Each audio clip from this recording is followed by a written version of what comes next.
What's happening, everybody?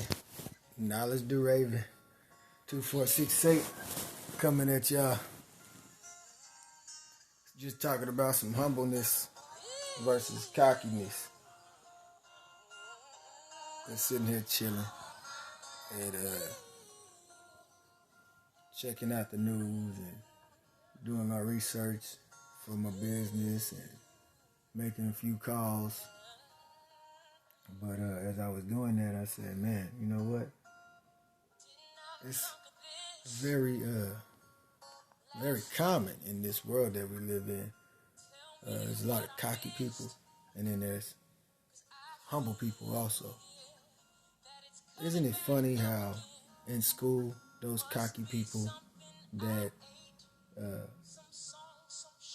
would put you down or talk noise about you, as you aged and you got older, now you see that those cocky people need the humble. They need help. They need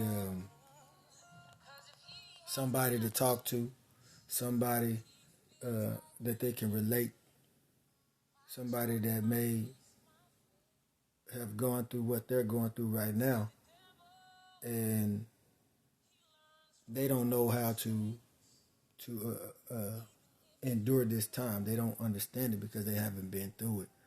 Talk about cockiness versus humbleness, and I won't say it's funny. It's more ironic because here it is all the while you getting teased by this person all the time. They talk about you. Oh, I got this, I got that. You got this, you got this, or you don't have this. And then when they get older, the roles switch. But instead of the humble person becoming cocky, the humble person still stays humble and helps out that cocky person. Because that's where the blessing is. You don't trade evil with evil. You trade evil with love. You fix evil with love, with honor, with respect. And that's the same thing when I talk about it with relationships. When you're in a relationship or a partnership with someone and someone does something wrong to you, it doesn't mean that you have to go and do the same exact thing. You have a choice to make. You can either stay there and be humble about it and work through it together, or you can leave. But don't put evil against evil, because it will soon consume you.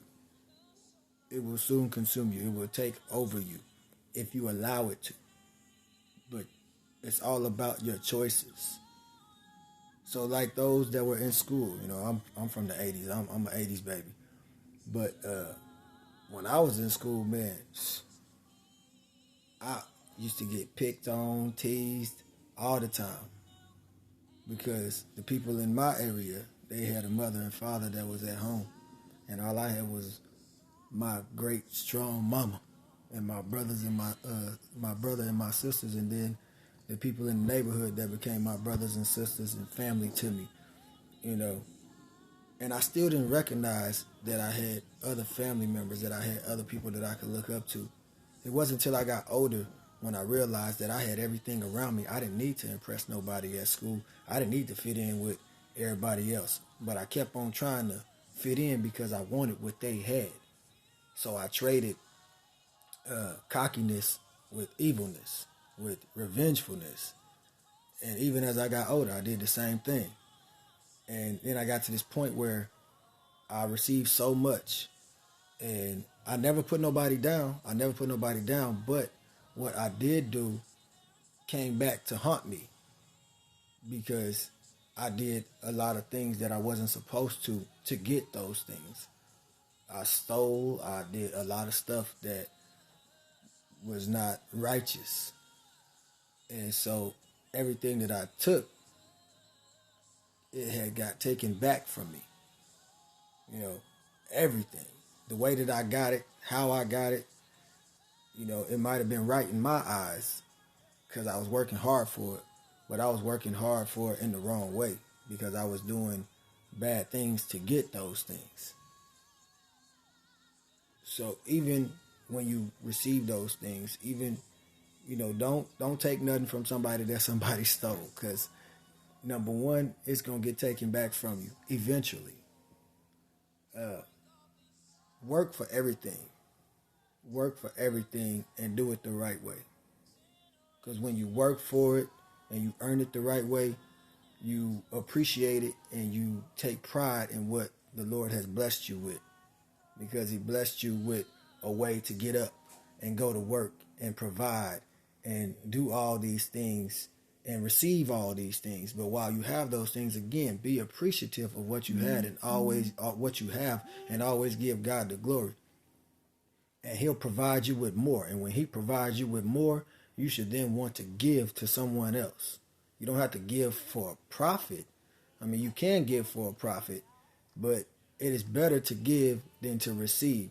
Because I mean, like, if you got the finances to help somebody, or you got the finances to go out and get more than what you already have, or you know what I mean? Like, if you have the finances to get better than what you already have, then what you already have, you should want to give it away. You should want to give it to a family in need or people in need. That's what you want to do, and not for profit.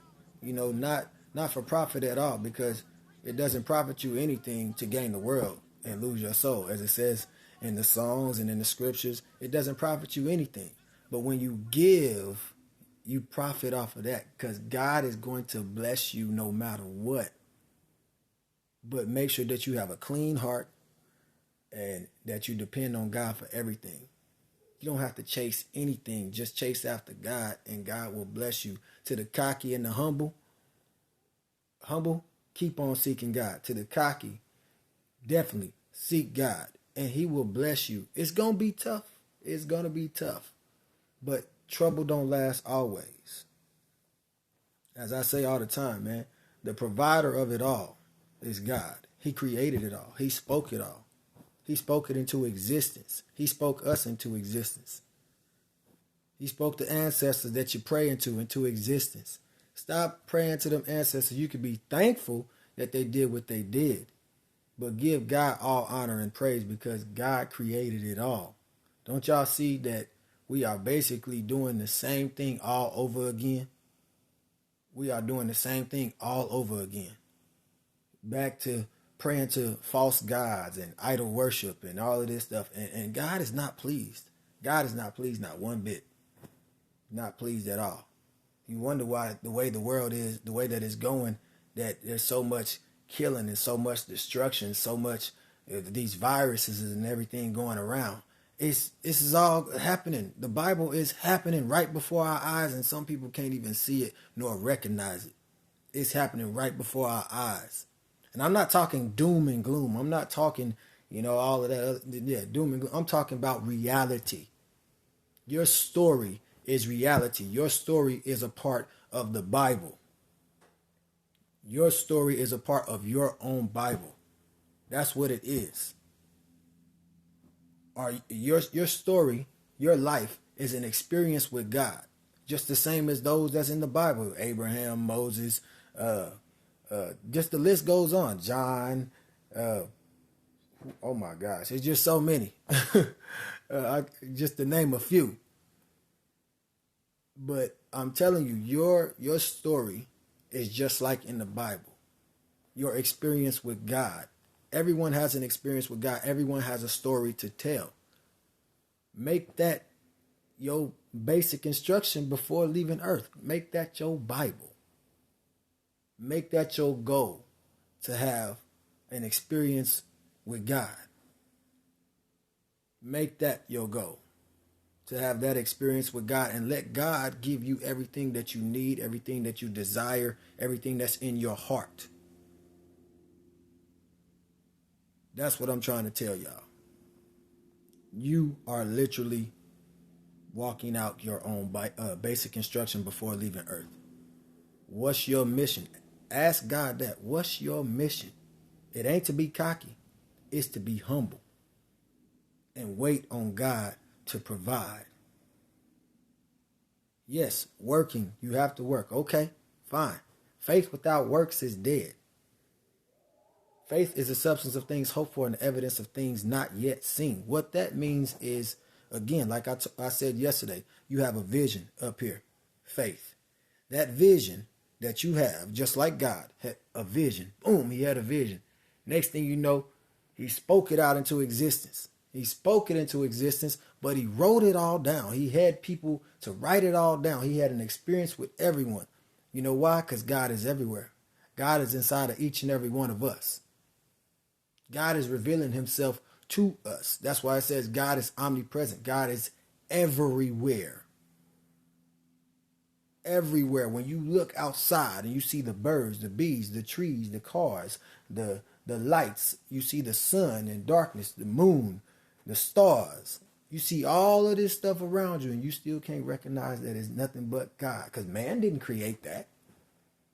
Man didn't create that. Man didn't create himself. God did. God spoke us into existence. And now our plan, his plan, has to be fulfilled. The prophecy, as you want to call it, has to be fulfilled. God is just waiting on us to call on him. And he will show us great and mighty things that we know it's not. He will make our impossible possible.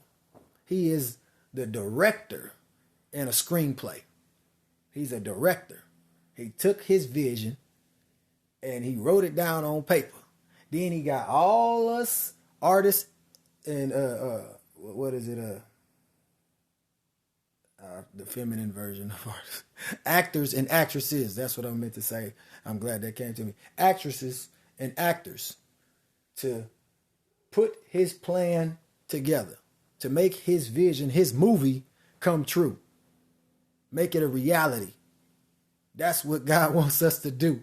He's the director. He's the producer. He's all of that.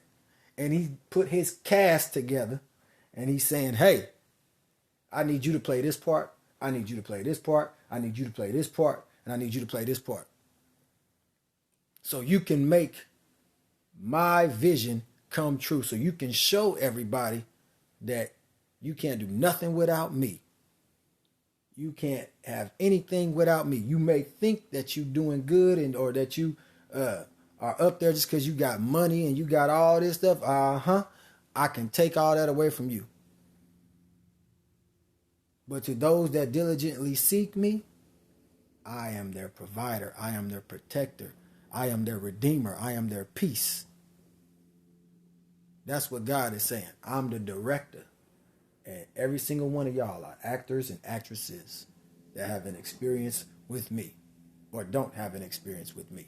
But either way it go, I still love you. I'm just waiting on you. Hey, I love y'all.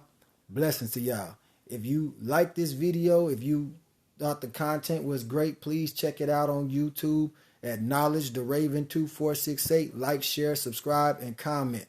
Let's have a discussion. I love y'all. Blessings to y'all. Knowledge.